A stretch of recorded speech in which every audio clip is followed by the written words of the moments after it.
여러분들은 살아오면서요, 이 부당한 대우를 받아보신 적이 있으십니까? 이 부당 대우라고 했을 때 이 부당 대우는 이 국어사전적 의미에서 어떠한 대상을 이치에 맞지 아니하게 대우하는 일을 일컬을 때 사용하는 말이죠. 이런 대우들은 보통 이 사람들이 모여 있는 이곳에서는 자연스럽게 일어나는 것입니다. 사람의 연약함을 드러내서 부당하게 대우한다거나 사람의 겉모습을 보고 판단하며 부당하게 대우하든지 아니면 그 사람의 능력과 가진 것에 비례하여 부당하게 대우하기도 하죠.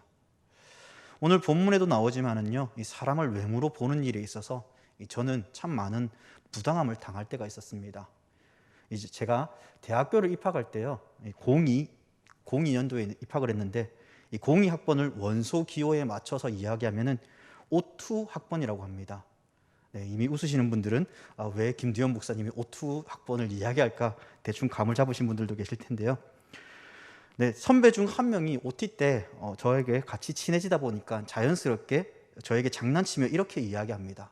두현아, 다른 애들은 참 산소같이 해맑고 좋은데 너는 산소 같은 느낌보다 왜 이리 나보다 선배 같냐? 라고 그런 이야기를 합니다. 그래서 또 다른 이야기를 하면서 이런저런 이야기하다가 결국 이렇게 이야기합니다. 두현아, 너에게서는 참 뭔가 모를 포스가 느껴지는 것 같아. 그리고 사실 너를 보는 순간 참 나는 너무 무섭고 당황스러웠다. 그리고 같은 조라는 이야기를 들었을 때 참 어떻게 해야 될지 참 힘들었어. 이런 이야기를 합니다. 그냥 서로 웃으면서 이야기했지만은 서로 이런 웃으면서 이야기하면 속에서도 이 얼굴의 해프닝이 저는 참 끊이지 않는 스토리가 펼쳐집니다. 그냥 우스갯소리로 하는 이야기긴 하지만요, 오늘 본문에 바울은 이 부당함을 당하는 일에 늘 고통당하며 아파했던 인물이 아니었을까 생각합니다. 왜냐하면 사람들로부터 그리고 거짓 교사들로부터 이 바울의 약점을 잡아서 그를 괴롭게 하는가 하면 그는 사도로 부르심을 받았지만은 사도일 수 없다는 이야기와 더불어 수많은 이슈들을 들어 바울의 생애 가운데 그를 괴롭게 하고 힘들게 하고 어렵게 하였다는 것이죠. 고린도서 10장은요, 이 8장에서 9장에 이어 예루살렘 교회를 구제 연보에 관하여 이것을 행하는 자가 얼마나 복된 것인가에 대해서 논증을 펼쳐 나갔다면은 이제는 교회를 흔들고 교회를 무너뜨리려 하는 이 거짓 교사와 대적자들에 대하여 다시금 자신의 사도적 권위에 대한 필요성과 불순종하는 자들을 징계하는 권위에 대해서 말씀하고 있습니다. 그래서 오늘 본문은 크게 세 부분으로 나눠볼 수 있는데요, 1절에서 6절까지 이 자신의 사도적 권위를 주장하고 있고 그 권위에 대항하며 불순종하는 자들에게는 징계에 대한 준비가 있음에 대해서 이야기하고 7절로 11절에서는 이 바울의 사도권인 사람에게로부터 온 것이 아니라 하나님께로부터 그 사도권을 그가 인정받았다라고 변증함으로써 이 대적자들을 주장하고 반박하고 있습니다. 마지막으로 12절에서 18절까지는요, 이 사도권은 전적으로 하나님께서 위탁하신 주의 백성들을 위해 봉사하기 위한 권위여야 하며 또한 이것을 하나님의 영광을 위해 바르게 세워가야 된다라고 논증하며 그리스도인으로서 건강하고 성숙한 신앙인이 되기를 바라는 마음으로 권면하는 이 바울의 모습을 보게 됩니다. 그러면 왜 거짓 교사들이 이토록 바울에 대해 유독 비난적이고 그를 힘들게 하고 괴롭게 하는 것일까요? 또 바울은 자신에게 주어진 그 사도권의 권위를 사용하면서까지 사람들에게 그리고 오늘을 살아가는 우리들에게 무엇을 권면하며 교훈하며 하나님 앞에 나아가기를 바라고 있는 것입니까? 먼저 1절과 2절 말씀을 다 같이 읽어보겠습니다. 고린도후서 10장 1절로 2절 말씀입니다. 시작. 너희를 대면하면 유순하고 떠나 있으면 너희에 대하여 담대한 나 바울은 이제 그리스도의 온유와 관용으로 친히 너희를 권하고 또한 우리를 육신에 따라 행하는 자로 여기는 자들에 대하여 내가 담대히 대하는 것 같이 너희와 함께 있을 때에 나로 하여금 이 담대한 태도로 대하지 않게 하기를 구하노라. 여러분, 옛날 영화를 보면요, 하나씩 문제를 풀어가면서 영화 중간중간에 다음에 이어질 상황들에 대한 힌트를 주죠. 그리고 결론이 이렇게 될 것이구나라고 생각하며 영화의 마지막 엔딩을 추론하게 만듭니다. 그런데 요즘 영화들 대부분이라고 하기에는 그렇지만은 영화를 딱 시작하는 그 시작점에서 이 결론 부분에 해당하는 장면들을 잠깐 보여주고 그 결론에 다다르기까지 중간중간 그 문을 열 수 있도록 상황적 힌트를 주면서 결국 마지막 엔딩 장면을 한 번 더 송출하면서 그 엔딩이 왜 이렇게 되는지를 풀어나갑니다. 다시 말해 전자의 방식은 하나의 스토리 라인을 통해 키를 마지막에 열어간다면 이 후자의 방식은 엔딩에 가까운 키가 나에게 주어졌고 그 키를 여는 데까지의 여정을 보게 한다는 것이죠. 결국 이러한 관점의 차이이긴 하지만 이 영화가 무엇을 말하려고 하는지에 대해서 우리에게 보여주고 이 이야기를 한다는 것입니다. 그렇다면 오늘 우리가 방금 읽었던 1절과 2절에서도 보면요, 바울이 굉장히 유순하고 부드럽게 성도들을 대하는 모습에서 갑자기 급변합니다. 너희와 함께 있을 때에는 유순하지만 너희에 대하여 떠나 있으면 담대한 나 바울은 이제 그리스도의 온유와 관용을 친히 너희들에게 권하고 육신에 따라 행하는 자로 여기는 자들에 대하여 내가 담대히 대하는 것 같이 너희와 함께 있을 때에 나로 하여금 이 담대한 태도로 대하지 않게 하기를 구한다라고 말합니다. 그러면 우리는 한번 생각해 볼 수 있습니다. 바울은 지금 무언가로 인해 이렇게 조금 화가 나 있다는 것을 말이죠. 그리고 결론부에 해당하는 내용이 제일 처음에 나와서 지금 우리에게 무엇을 말하는지에 대해 권면하고 있다는 것을 우리는 찾아보게 됩니다.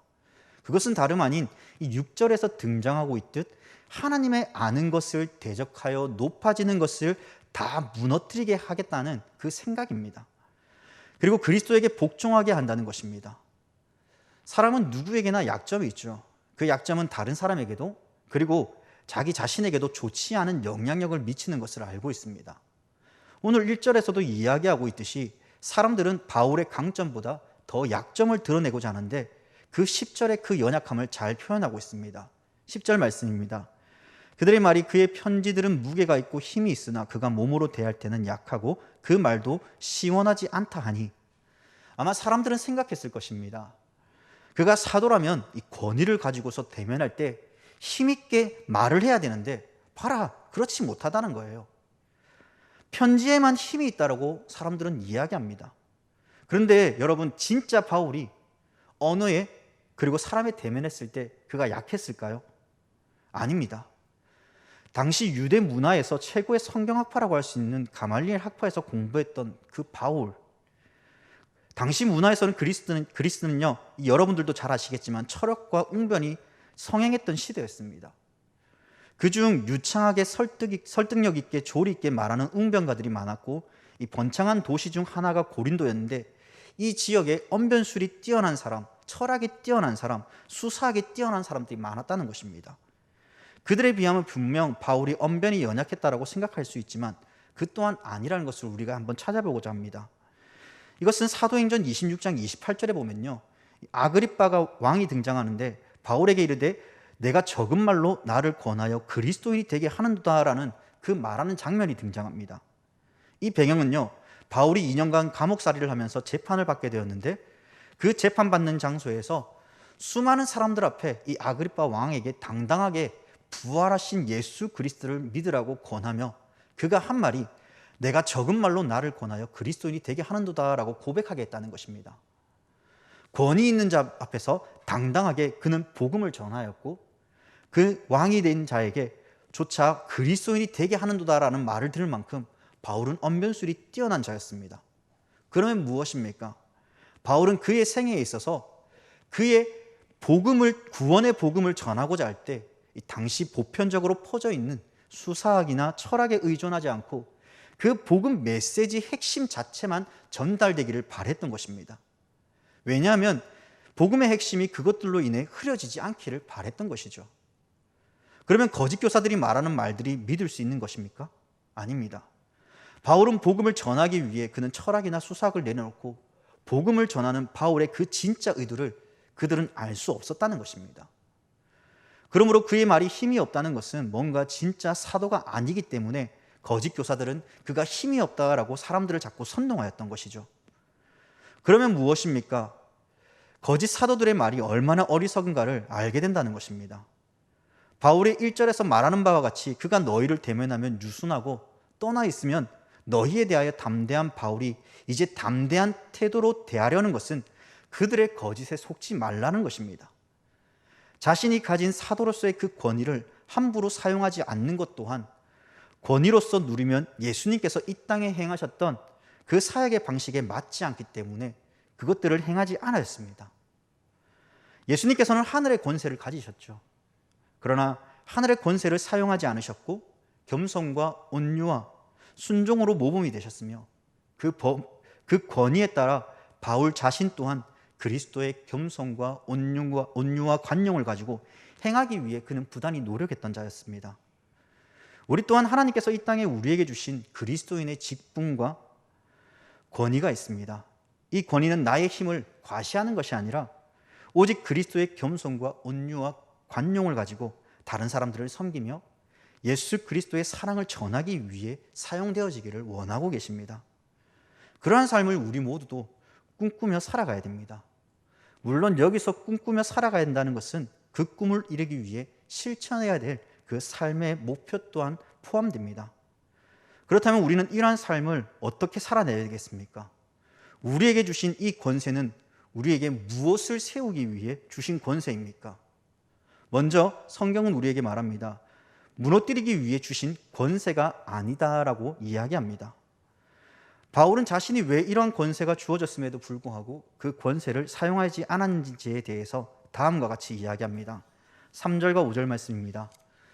우리가 육신으로 행하나 육신에 따라 싸우지 아니하노니 우리의 싸우는 무기는 육신에 속한 것이 아니요 오직 어떠한 견고한 진도 무너뜨리는 하나님의 능력이라.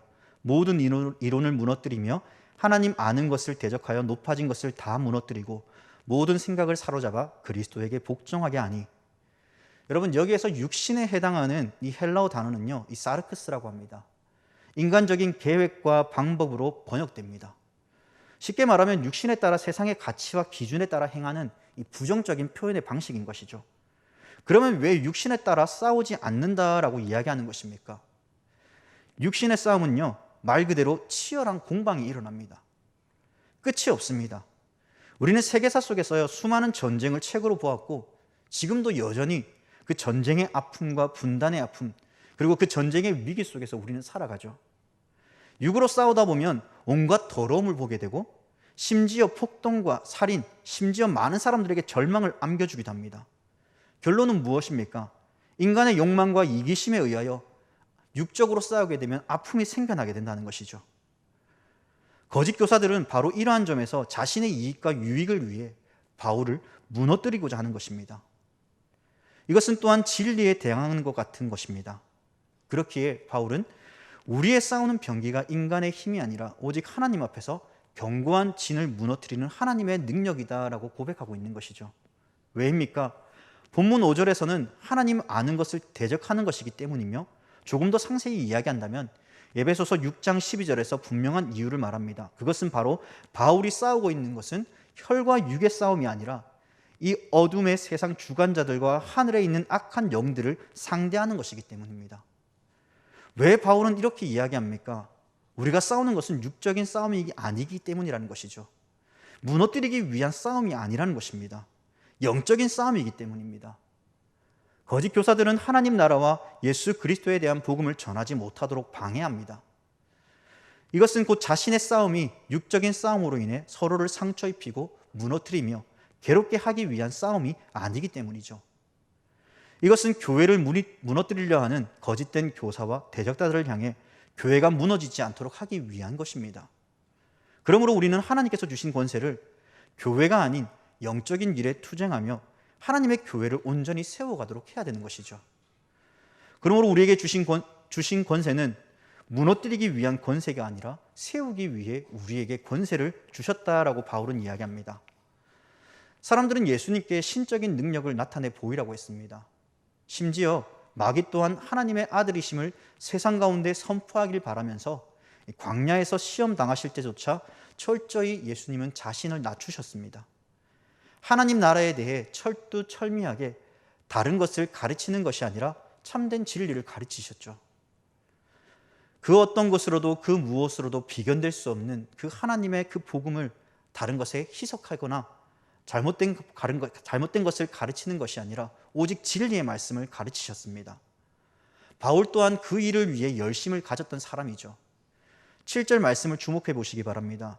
너희는 외모만 보는도다. 만일 사람이 자기가 그리스도에게 속한 줄을 믿을진대 자기가 그리스도에게 속한 것 같이 우리도 그러한 줄을 자기 속으로 다시 생각할 것이니라.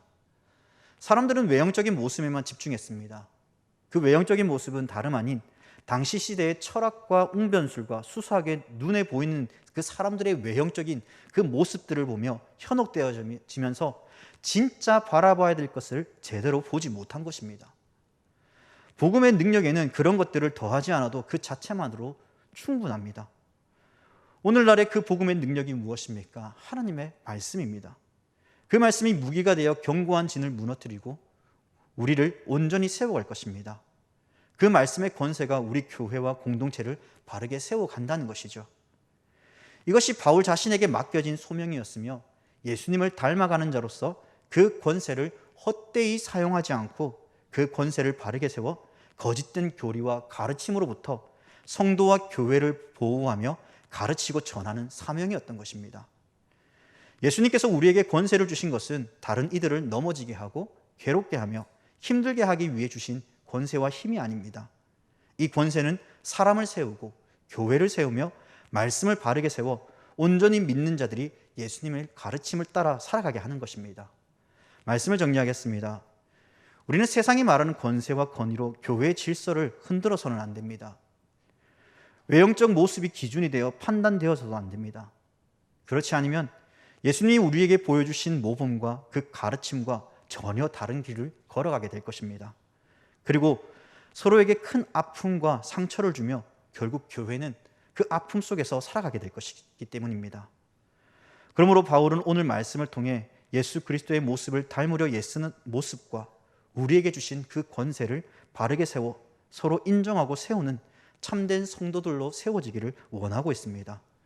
그러한 모임들로 세워짐을 통하여서 거룩한 교회로 세워져가는 지혜로운 성도의 삶을 살아가기를 우리에게 교훈하고 있다는 것입니다. 사랑하는 여러분, 우리 모두 그러한 길을 걸어가는 우리 모두가 되었으면 좋겠습니다. 주님께서 우리에게 주신 권세는 무너뜨리기 위한 권세가 아니라 서로를 세워가며 하나 되게 하며 하나님의 영광을 나타내는 그러한 권세를 바르게 사용해서 하나님의 기쁨으로 자라가는, 그리고 우리 교회가 이 시대와 또 이 지역을 변화시키는 복음의 그 사명을 잘 감당하는 우리 모든 성도님들이 되기를 주님의 이름으로 간절히 부탁드립니다. 기도하겠습니다.